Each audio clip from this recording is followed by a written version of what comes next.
ఈ fruit name ఎంతమందికి తెలుసు? మీలో తెలిస్తే కామెంట్ ద్వారా తెలియజేయరా. ఇది ఎలా ఉండిద్దో, టేస్ట్ ఎలా ఉందో కట్ చేసి చూసి చెప్తా.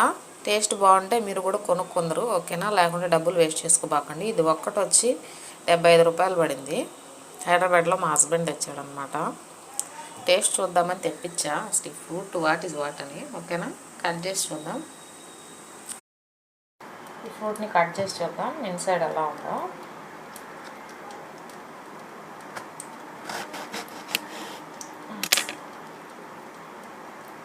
ఇలా ఉంది, బట్ టేస్ట్ ఎలా ఉందో చూద్దాం.